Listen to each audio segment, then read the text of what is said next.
আপনারা দেখছেন PM news 365। বন্ধুগণ, আজ 9 নভেম্বর বাবরি মসজিদ নিয়ে সুপ্রিম কোর্টের রায় ঘোষণা হয়েছে। আমরা কথা দিয়েছিলাম যে সুপ্রিম কোর্ট যা রায় দেবে আমরা মেনে নেব, এবং সুপ্রিম কোর্টের রায় আমরা মেনে নিলাম। সুপ্রিম কোর্ট যে 2.7 একর যে বিতর্কিত জমির উপরে যে ফয়সলা ছিল, বিবাদ ছিল যে ওটা বাবরি মসজিদ জমি নাকি ওটা রাম মন্দিরের জমি।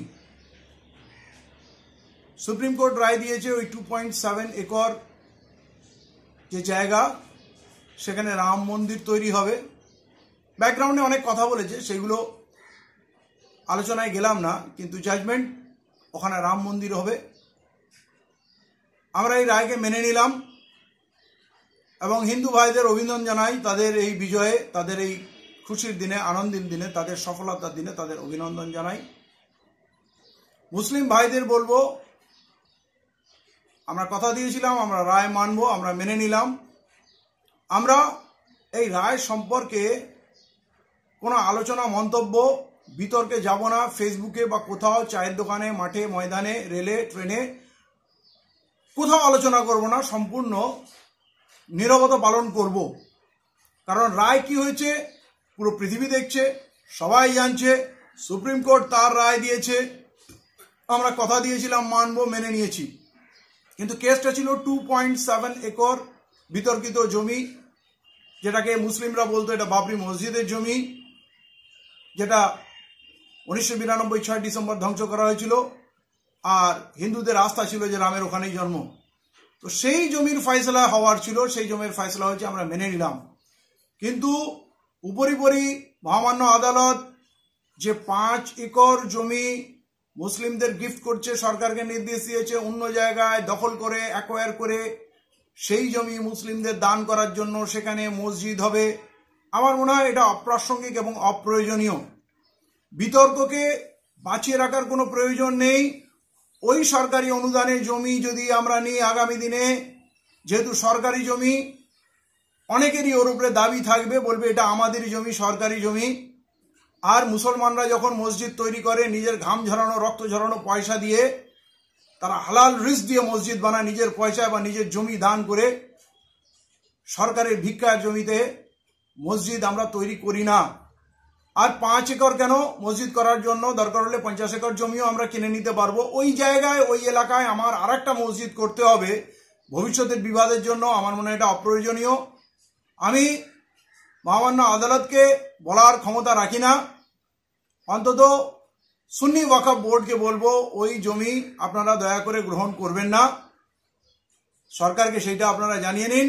আর মুসলিম সমাজকে বলবো এই রায় থেকে তারা শিক্ষা নিক, বুঝুক, ঠান্ডা মাথায় ভাবুক, কোথায় ভুল হলো সেটা করুক।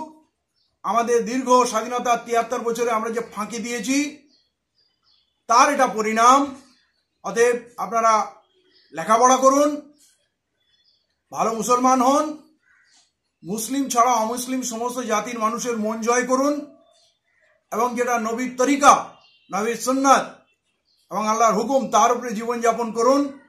এবং আগামী দিনে প্রেম, ভালোবাসা, সম্প্রীতির বার্তা নিয়ে মুসলিম জাতিকে, ভারতবর্ষের অন্যান্য সমস্ত সম্প্রদায়ের মানুষের মন জয় করার যে হুনর, যে ভালোবাসা নবী করিম সাল্লাল্লাহু আলাইহি ওয়াসাল্লাম দিয়ে গেছেন, তাকে হাতিয়ার করুন।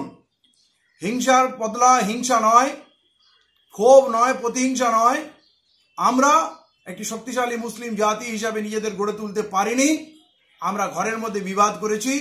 অতএব যদি আমরা ভালো মুসলমান হই, তাহলে নবীর সুন্নতে, নবীর তরিকায়, আল্লাহর হুকুমে আমরা আবার গড়ে তুলি। যে মুসলিম জাতি হবে সমস্ত জাতি, সমস্ত মানবতার জন্য ভালোবাসার পাত্র, মুসলমানের প্রতি মানুষের শ্রদ্ধা থাকবে, ইসলামের প্রতি শ্রদ্ধা থাকবে, এমন একটা জাতি হিসাবে আমরা গড়ে তুলি। আর আমি প্রত্যেককে বলবো শান্তি বজায় রাখুন। চায়ের দোকান, পানের দোকান, বাসে, ট্রামে, রেলে কোথাও বাবরি মসজিদ নিয়ে আলোচনা, বিতর্ক, ক্ষোভ কোনো রকম অ্যাভয়েড করুন।